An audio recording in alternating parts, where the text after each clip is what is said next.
Iman itu ada 70 cabang, ada 60 cabang. Fa'udhuluha qaulu la ilaha illallah. Yang paling tinggi cabangnya itu adalah kalimat la ilaha illallah.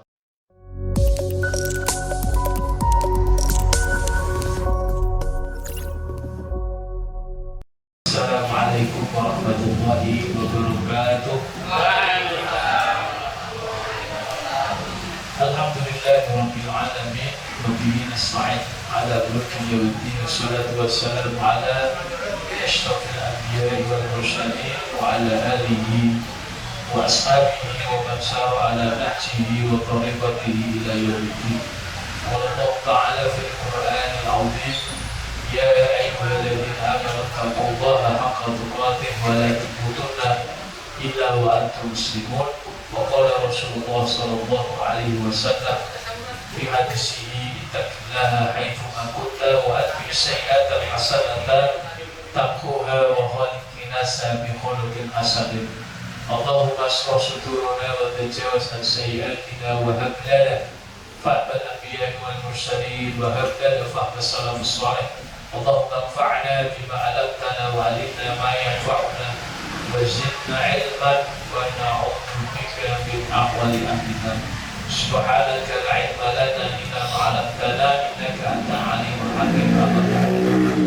Bapak Ibu jamaah pengajian akhir dakwah yang mudah-mudahan dirahmati Allah. Alhamdulillah di malam ini kita masih diberi oleh Allah Subhanahu wa taala nikmat sehat, nikmat iman, sehingga kita masih bersemangat untuk menghadiri majelis ilmu meskipun dalam suasana hujan. Mudah-mudahan tidak mengurangi semangat kita, keikhlasan kita, sehingga kelak jaminan-jaminan Allah kepada orang-orang yang menuntut ilmu kalau Allah berikan kepada kita. Seperti Rasulullah mengatakan dalam sebuah hadis, man salaka thariqan yaltamisu bihi ilman sahalallahu lahu thariqan ilal jannah. Barang siapa yang berjalan dalam rangka untuk memburu ilmu, maka kelak di akhirat dia akan dimudahkan jalannya menuju ke surga. Maka jalan menuju surga itu juga gak gampang. Contohnya menuntut ilmu, ada aja alasannya, ada aja godaannya. Hujan pak, males pak, ya, kesibukan yang lain pak. Namun alhamdulillah pada malam ini kita sampai di sini sehingga kita bisa bermajelis ilmu. Maka Ibu rahimahullah, tema kita pada malam ini adalah menggapai kedudukan di sisi Allah. Sebuah tema yang sangat menarik untuk kita ingatkan ini. Untuk senantiasa seorang muslim itu bermuhasabah. Seorang muslim hanya merenung Bapak Ibu tentang kedudukannya kelak di akhirat itu bagaimana. Bagaimana kondisi atau posisi kita itu kelak di akhirat. Apakah kita di hadapan Allah itu memiliki kedudukan ataukah tidak? Atau kalau kita memiliki kedudukan di sisi Allah, kedudukan kita itu tinggi atau rendah? Ini sangat penting sekali. Karena hari ini banyak orang lebih sibuk mencari kedudukan di dunia, mencari popularitas di dunia, mencari derajat di dunia, sementara tidak terpikirkan di dalam dirinya untuk mencari kedudukan di sisi Allah atau kedudukan di akhirat. Maka menarik sekali Ibu Bapak-bapak, ada seorang ulama mengatakan al-hikmah ini, kami masyhurin di dunia majhulun di sama, wa kami masyhurin di dunia masyhurun di sama. Kami masyhurin di dunia, berapa banyak orang yang di dunia itu masyhur. Dia dikenal banyak orang, dia memiliki jabatan yang tinggi, dia dipuja-puji oleh banyak orang, dia dieluk-elukkan banyak orang, dia memiliki popularitas. Tetapi majhulun fisama, dia di akhirat, ya, dia di sisi Allah tidak majhul, tidak dikenal oleh Allah. Allah gak kenal, malaikat tidak kenal, para nabi gak kenal, orang-orang mukmin gak kenal. Jadi itu rugi sekali. Tapi sebaliknya Bapak Ibu, wa kam min majhulin fid dunya masyhurun fis sama. Berapa banyak orang-orang yang di dunia tidak memiliki kedudukan, tidak memiliki popularitas, tidak banyak dipuja-puji oleh banyak orang, tidak banyak dieluk-elukkan oleh banyak orang, bahkan terkadang malah dia dihina oleh banyak orang, bahkan terkadang diremehkan oleh banyak orang. Kumpul RT, ya, angkat tangan mau usul, tidak boleh, gitu ya. Gue tak usah usul, ini lo kacang antung mangan wae. Bahkan kalau menghadiri acara pernikahan, kalau yang kaya, yang terkenal itu, amung tamunya itu sampai dengek-dengek, monggo. Premakin dari apa namanya pintu utama sampai tempat duduk diantar. Tapi kalau dia yang nggak dikenal gitu kan, nggak banyak dipuja-puji ya, baru datang, jangankan diantar, terus malah diomongin sama dilosong di pojok,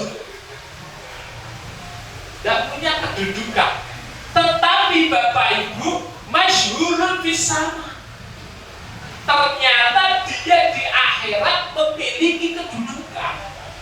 Ternyata di akhirat dia memiliki posisi. Dikenal oleh Allah, dikenal oleh malaikat Allah, dikenal oleh para nabi, dikenal oleh orang-orang beriman. Wallahu a'lam, dibalik kesepian dia di rumah, dia punya ruang khusus untuk tahajud. Allah kenal, meskipun tidak dikenal banyak orang. Di balik tembok rumahnya setiap malam dia melantunkan Al-Quran.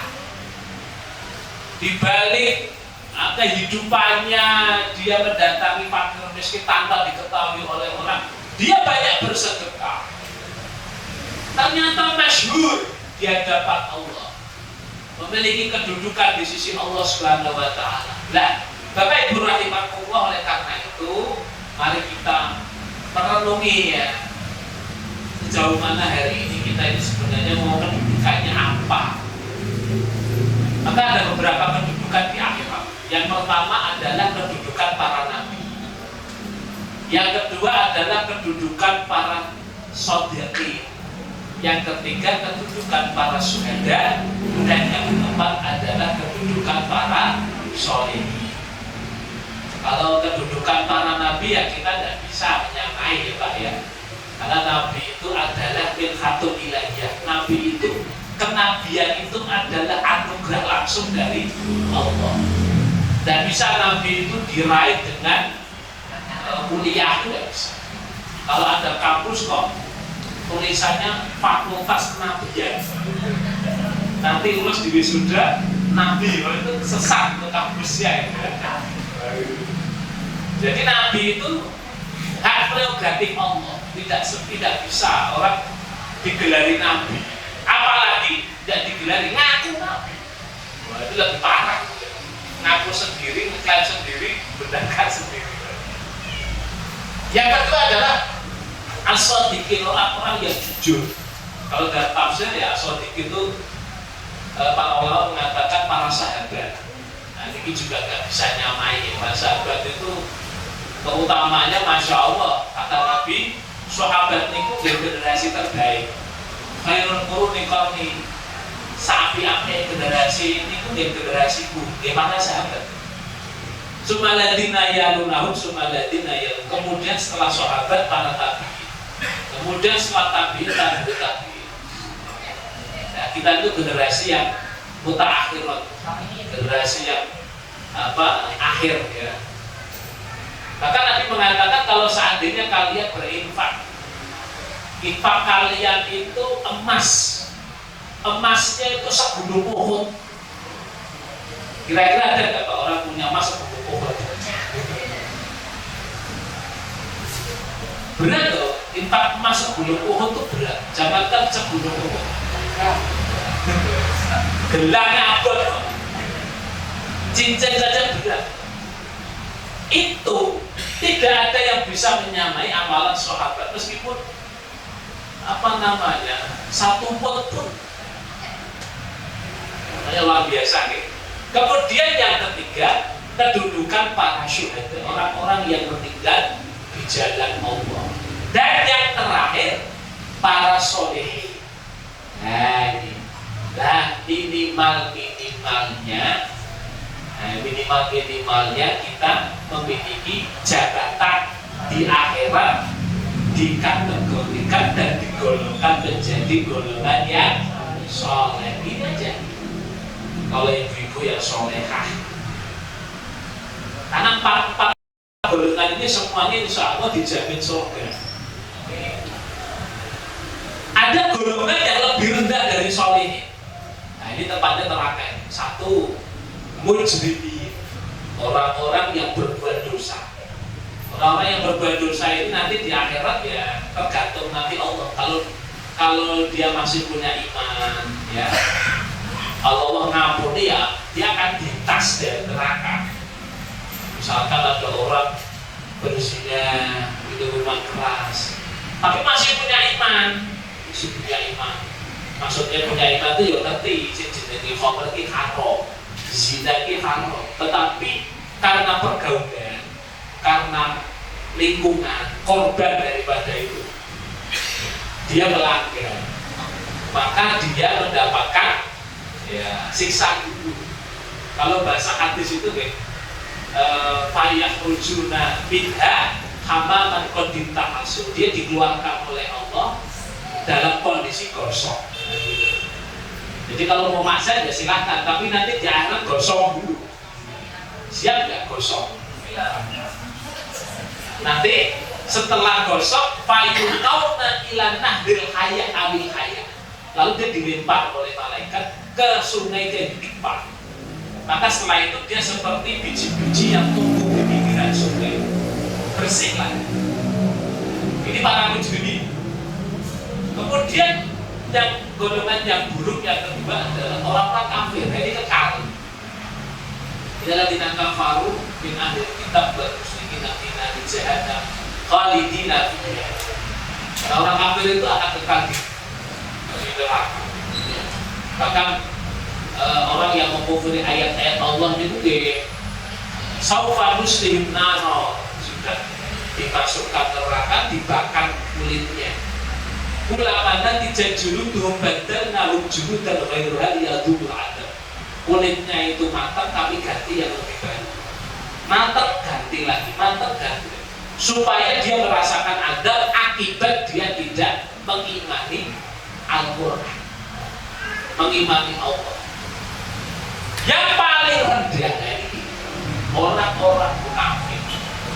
Ini tempatnya ITB neraka. Innal munafiqina fi darki asfali minan nar wa lan tajida lahu nasira. Sak temene wong-wong munafik itu tempatnya yang ITB neraka. Dia tidak akan mendapatkan pertolongan. Siapa orang munafik? Orang munafik itu adalah orang yang menampakkan keislamannya, tapi hakikatnya dalam hatinya itu benci, tidak suka. Jadi, nah 3 golongan ini yang rendah. Lah minimal tadi kita menjadi orang soleh. Wes, jangan sampai masuk ke orang-orang yang berbuat dosa. Naudzubillah, apalagi jadi kafirin, munafikin, naudzubillah. Lah makanya doa yang harus kita panjatkan ini di dalam surat Asy-Syu'ara ayat 83. Para nabi aja, para nabi saja meskipun sudah jadi nabi, mereka tetap berdoa supaya dikumpulkan dengan orang-orang soleh. Doanya Nabi Ibrahim, surat Asy-Syu'ara ayat 83. Rabbi habli hukma wa alhimni bis-sholihin. Ya Rabb, berikanlah aku ilmu, hikmah, dan golongkanlah aku ke dalam golongan orang-orang yang soleh. Ini doanya Nabi Ibrahim. Dan juga bisa kita amalkan Bapak Ibu supaya kita termasuk memiliki kedudukan menjadi orang yang soleh. Kemudian doanya Nabi Sulaiman di dalam surat An-Naml ya, ayat yang ke-19. Doanya Nabi Sulaiman gimana? Rabbi auzi'ni an ashkura ni'mataka allati an'amta 'alayya wa 'ala walidayya wa an a'mala shalihan tarda. Nah ini wa adkhilni bi rahmatika fi ibadika sholihin. Itu Nabi Sulaiman. Ya Allah, masukkanlah aku ya Allah bi rahmatika, dengan rahmatmu ya.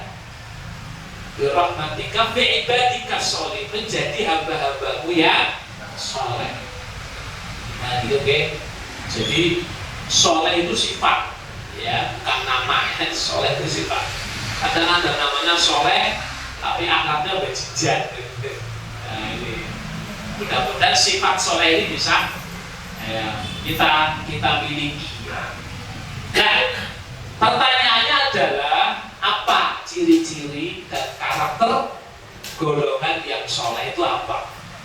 Ya, sebenarnya banyak sekali Bapak Ibu, ciri-ciri orang-orang soleh itu banyak. Tapi dalam kesempatan ini saya akan ambil dalam satu ayat di dalam surat Ali Imran ayat yang ke-17. Paling tidaknya ada 5 ini. Allah berfirman, as-sabirina was-sadiqina wal-qanitin wal-munfiqina wal-mustaghfirina bil ashar. Orang-orang soleh itu memiliki sifat ini. Satu, as-sabirin. Orang soleh itu adalah orang yang sabar. Nah, sabar itu apa pengertiannya? Habsun nafsi ala ta'atillah wa an maharimillah wa ala aqdarillah. Sabar itu adalah menahan diri dari ya, menahan diri untuk tetap menjalankan perintah Allah. Kemudian sabar di dalam menjauhi larangan Allah dan sabar di dalam menghadapi, menyikapi ketentuan-ketentuan Allah. Nah ini, jadi sabar itu tidak hanya pada musibah saja Bapak Ibu. Sabar itu ada 3 dimensi. Sabar, dan orang-orang beriman itu, yang namanya orang beriman itu memang harus sabar. Ada ujian. Dan usia kita 3 ini. Jadi mustahil, okay? Mustahil. Kalau kita ini beriman kok tidak diuji oleh Allah, itu mustahil. Dalam surat Al-Ankabut ayat 2 dan 3. Allah berfirman, ahasibanasu ayyudraku ayyakulu amana wa hum la yuftanun. Apa manusia mengira dirinya mengatakan beriman kepada Allah tapi tidak menguji? Mustahil. Orang kalau mengatakan iman kok nggak diuji itu mustahil. Perlu dipertanyakan imannya, ya. Karena hakikat orang yang beriman itu Allah sampaikan walaqad fatanna alladziina min qabli. Karena kami dulu menguji orang-orang yang beriman di antara mereka. Fala ya'lamanna Allahu alladziina shadaqu. Dengan ujian itu Allah ingin tahu mana imannya yang benar-benar iman. Wala ya'lamanna al-kadzibin, mana imannya yang hanya dusta, hanya omongan saja. Nah, orang beriman tidak monoton diuji dengan musibah. Ada 3 ujian. Satu, ujian perintah. Nah ini ujian perintah itu ya berat juga.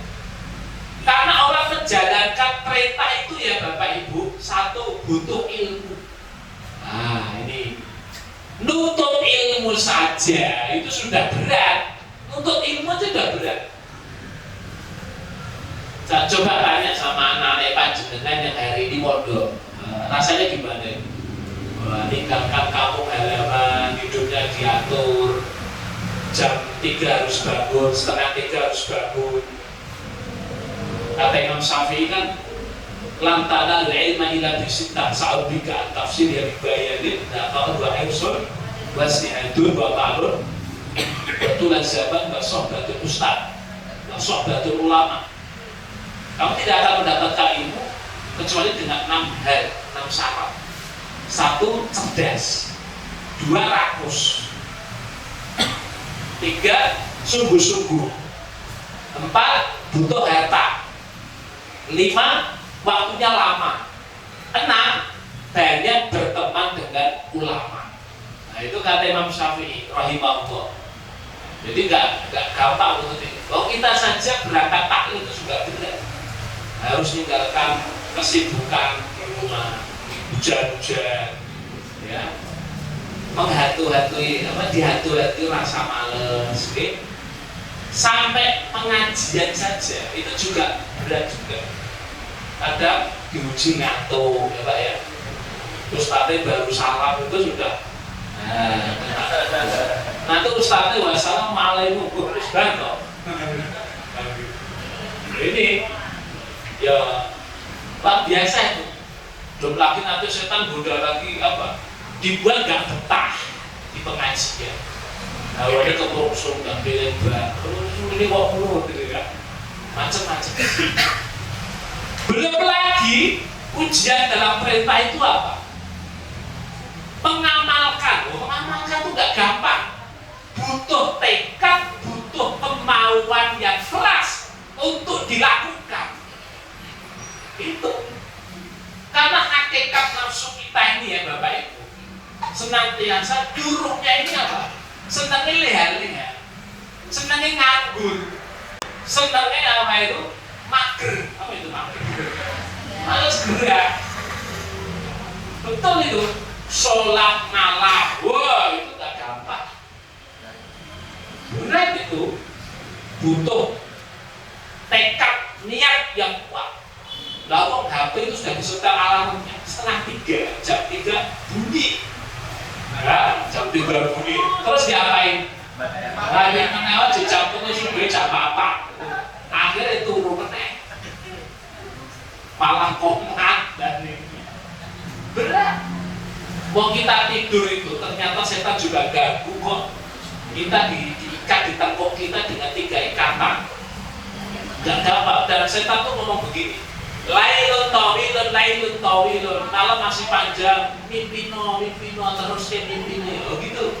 Makanya kalau kita bisa bangun itu, berdoa, alhamdulillahilladzi ahyana ba'dama amatana wa ilaihi nusyur. Itu 1 ikatan sudah lepas.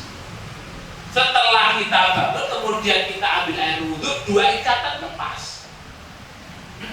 Kemudian kita Allahu Akbar, 3 ikatan lepas, setan sudah kalah.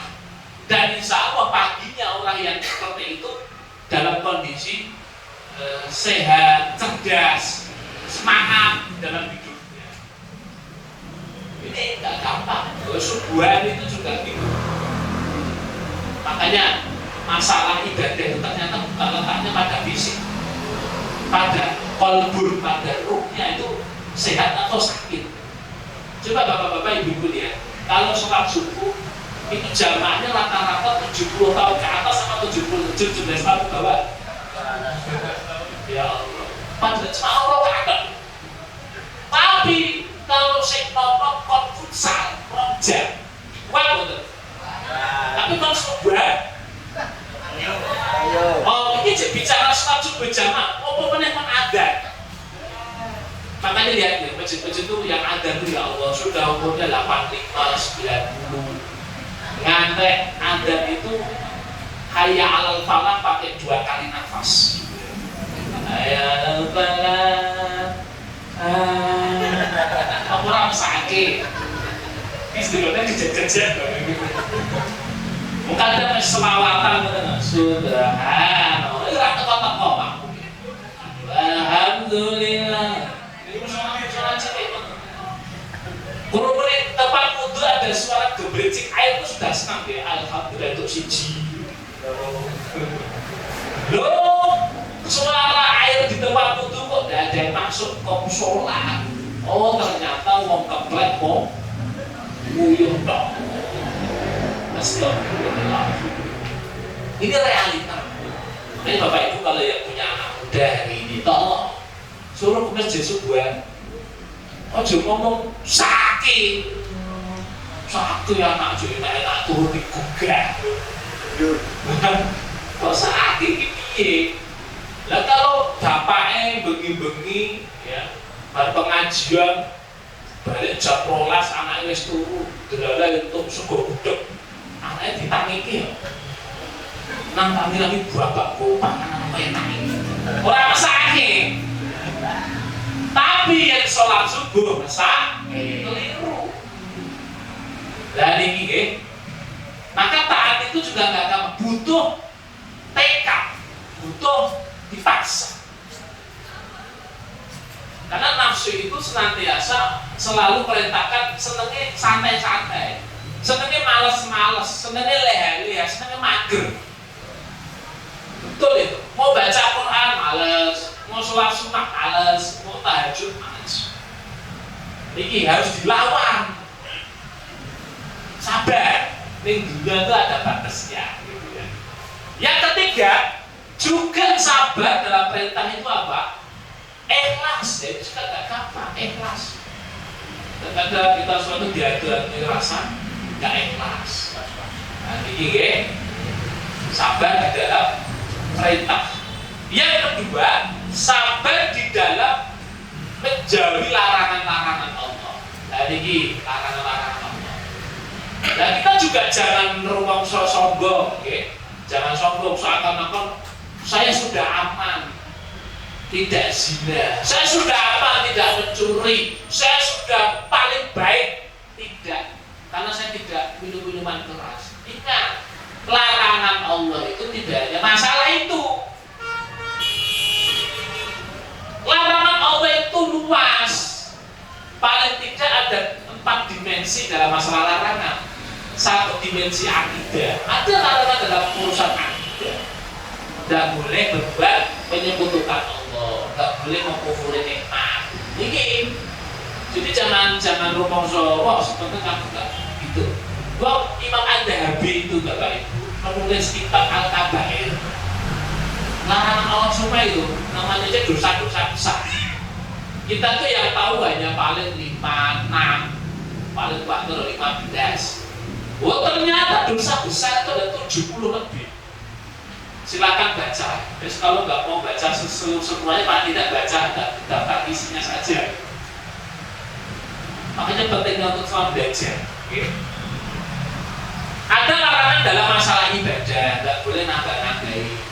Sholat subuh, mentang-mentang wah aku tuh sholat subuh tak rewangi tangi, ya, mimpiku tak putus. Mau gorong-gorong ke atok itu tak tambahin lah, jadi apa? Kayaknya gak imbang deh antara perjuangan saya bangun dengan sholat. Gak bisa karena sudah ada ketentuan. Larangan dalam masalah akhlak. Ini gak boleh menghina.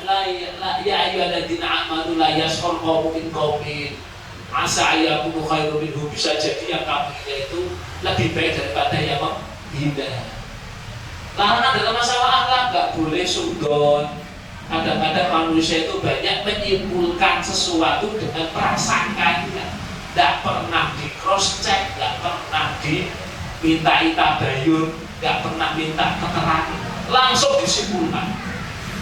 Punya teman di WA, gak balas, di bel gak diangkat, langsung sudon. Koncoku sombong saya. Tidak pernah di cross check, tidak pernah dijumpai rumahnya. Ternyata dia opnam di rumah sakit. Bisa jadi. Ini larangan dalam akhlak. Wala tanabazu bil alqab, jangan kamu memanggil lakop-lakop jahiliyah.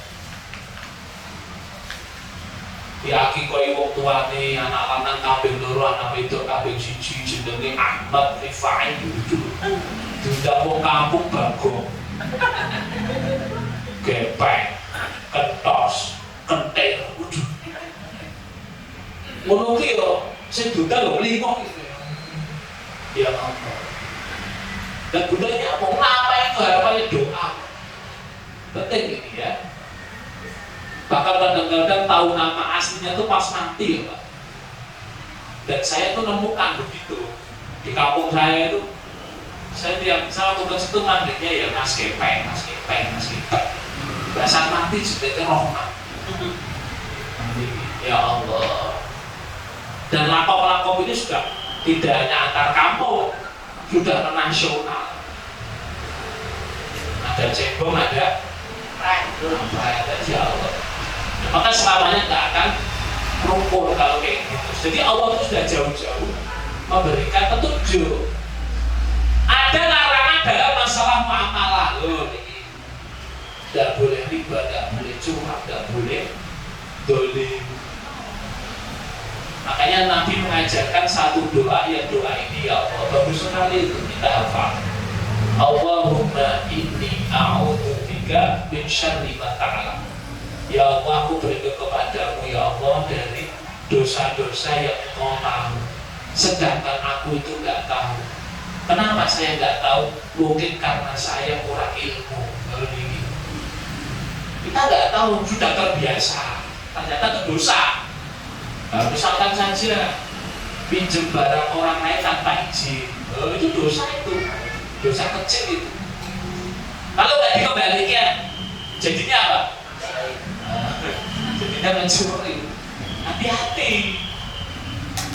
Kemudian minta kepada Allah, wa as'aluka min khairi ma ta'lam. Ya Allah, aku buat kepadamu ya Allah kebaikan yang aku lakukan yang aku nggak tahu itu baik, ternyata menurut Engkau itu baik, maka nilailah pahala. Kenapa kita nggak tahu yang kita lakukan baik itu baik? Mungkin kurang ilmu. Contoh,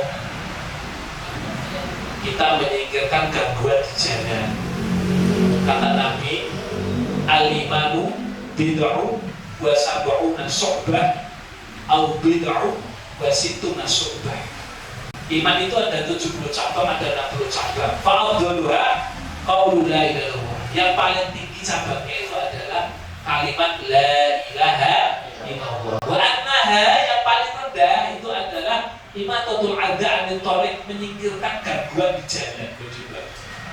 Ada batu, secara logika nggak logis kalau batu di jalan bisa mencederai pemotor. Saya singkirkan. Mungkin kalau kita nggak tahu dalilnya, sudah kita lakukan itu, kalau kita doa kayak gini kan jadi pahala gitu ya.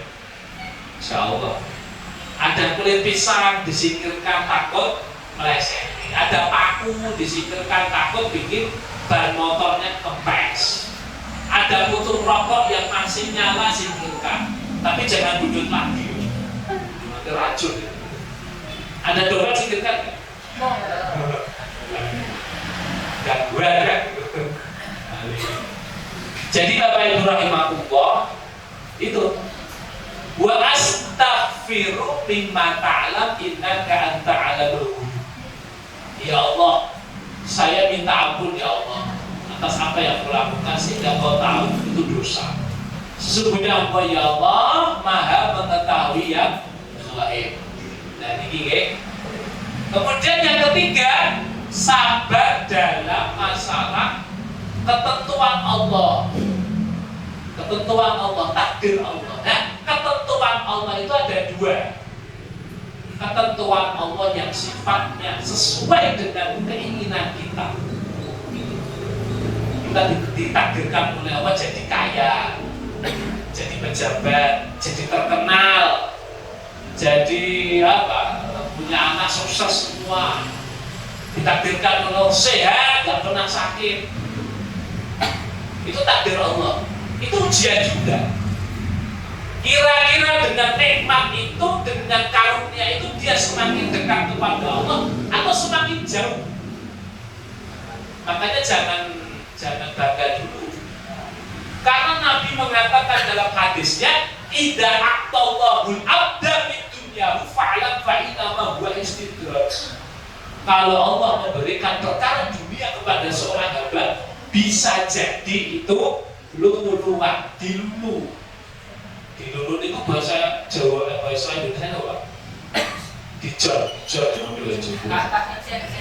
Ya soalnya ya dilulu lah ya. Kira-kira dia semakin dekat atau semakin jauh? Ada orang dulunya miskin, sekarang kaya korun, diluluh oleh Allah, malah semakin jauh. Korun mungkin sudah mati, tapi sifat-sifat korun ini masih akan ada sampai hari kiamat, berubah dan lain-lain. Kemudian takdir yang kedua adalah takdir yang tidak sesuai dengan keinginan kita. Sudah disampaikan oleh Allah dalam surat Al-Baqarah ayat 155. Wadala bulannakum bisyai'in minal khauf. Kami uji kalian dengan rasa takut. Wa naqsi minal amwal, kekurangan harta. Biar gak enak-enak ya. Wal anfus, kekurangan jiwa ya. Sakit gak kunjung sembuh, ditinggal mati oleh orang yang kita cintai. Kekurangan buah-buahan atau sembako mahal, sayur-sayur mahal, semua barang-barang pokok mahal. Tidak sesuai dengan selera kita, tidak sesuai dengan keinginan kita. Maka sikap kita tetap sabar. Karena ada 4 kondisi ketika orang diuji oleh Allah dengan sesuatu yang dia tidak sukai. Yang pertama, dia bersyukur. Diuji dengan musibah malah bersyukur. Ini tingkatan yang tinggi nih kan. Loh, kenapa dia bersyukur? Satu, dia meyakini bahwa dengan ujian itu semakin pahalanya semakin banyak. Yang kedua, dia meyakini bahwa seberat-berat ujian yang Allah berikan masih ada yang lebih berat. Dan ini, alhamdulillah, saya masih punya rumah. Rumah saya meskipun kecil, sederhana ya, RSSSSS, rumah sangat sederhana sekali sehingga selonjor saja sulit sekali. Masih ada orang yang tidak punya rumah. Alhamdulillah saya masih punya mobil, meskipun mobilnya itu ya Pajero, panas jogo, masih banyak yang tidak punya mobil. Alhamdulillah saya masih punya motor, meskipun motor saya itu mereknya GL Pro, genjot langsung motor. Itu teman sepeda kebo itu genjot pedalnya motor pasang ya. Masih banyak orang-orang yang nggak punya sepeda, dia kalau pergi jalan kaki. Alhamdulillah saya masih bisa jalan kaki. Masih banyak orang yang lumpuh nggak bisa jalan kaki, pakai kursi roda. Alhamdulillah saya masih bisa pakai kursi roda. Ada orang yang nggak bisa kemana-mana, cuma di kamar saja. Kencing ya di situ, berak ya di situ, disuapin ya di situ. Alhamdulillah saya masih berada di tempat tidur. Masih banyak saudara-saudara kita yang sudah dikubur ya, gitu ya. Jadi memandangnya seperti itu. Ada yang bersyukur. Kemudian yang kedua adalah ridho. Nah, ridho itu diuji oleh Allah seakan-akan nggak ada ujian, hanya berlalu aja. Karena dia yakin yang namanya di dunia itu pasti ada hitam, ada putih, ada hujan, ada terang, ada mati, ada hidup, ada enak, ada ujian. Sudah bagian kauniyah akan seperti itu. Dan yang ketiga, dia sabar nahan dia. Dengan ujian musibah itu dia tahan untuk tidak melakukan yang keempat. Apa itu? Murka. Wah, ini murka ini ada 2. Murka dengan lisan, dia ngata-ngatain Allah. Allah itu tidak adil. Allah itu tidak adil. Masa saya sholat 5 waktu sejak kecil sudah beriman sampai setua gini, kok yujik kere terus ya. Sementara itu tuh yang sejak kecil sampai tua orang nggak beriman malah dunia tambah gede. Nah ini yang hati mencela dan murka dengan lisan, ngata-ngatain Allah. Yang kedua, murka dengan perbuatan. Jadi ketika diuji oleh Allah, larinya bukan ke Allah, tapi larinya ke tempat maksiat. Nah ini ada masalah dengan keluarganya, wah nggak pulang rumah, larinya ke diskotik, mabuk. Kalau tambah parah itu malah ya. Nah inilah yang harus kita pahami Bapak Ibu. Menjadi orang soleh itu cirinya adalah sabar. Ya. Kemudian yang kedua, ciri yang kedua, As-shodiqin. Orang yang soleh itu cirinya adalah memiliki sifat shodiq, jujur. Nah, para ulama mengatakan ciri-ciri orang yang shodiq itu ada 3. 1, orang yang membenarkan Al-Quran dan hadis. Orang yang membenarkan Allah dan Rasulnya, meskipun terkadang tidak sesuai dengan logikanya, meskipun terkadang tidak sesuai dengan hatinya, dia tetap membenarkan, meyakini kebenaran dari Al-Quran dan hadis. Nah, contohnya siapa? Sahabat Abu Bakar dikabari oleh Rasulullah, saya Isra wal Mi'raj dalam waktu semalam. Secara logika nggak masuk itu, karena pada waktu itu belum ada alat canggih, tapi beliau beriman. Maka beliau mendapatkan gelar As-Siddiq. Kemudian orang shodiqin yang kedua, cirinya apa Bapak Ibu? Orang yang antara ilmu dan amalnya itu selaras, antara zahir dan batin itu sama, bukan yang beda. Kalau beda itu munafik, antara zahir dan batinnya beda. Orang shodiq itu adalah orang yang antara ilmu sama, antara zahir dan batinnya sama, antara yang diucapkan dengan yang dilakukan sama. Dan yang ketiga, orang yang shodiq itu adalah orang yang senantiasa berkemauan keras untuk menjadi lebih baik. Itu orang yang shodiq. Tidak cukup hanya dengan sekarang, tidak mencukupkan diri dengan satu amal, dia akan terus mengembangkan dengan amal-amal yang dia belum lakukan. Mungkin ini juga yang kami sampaikan Bapak Ibu. Insya Allah pada bulan yang akan datang kita lanjut, kita masih ada tentang ciri-ciri orang-orang soleh, kedudukan itu ya. Mudah-mudahan Allah berikan kepada kita menjadi orang-orang soleh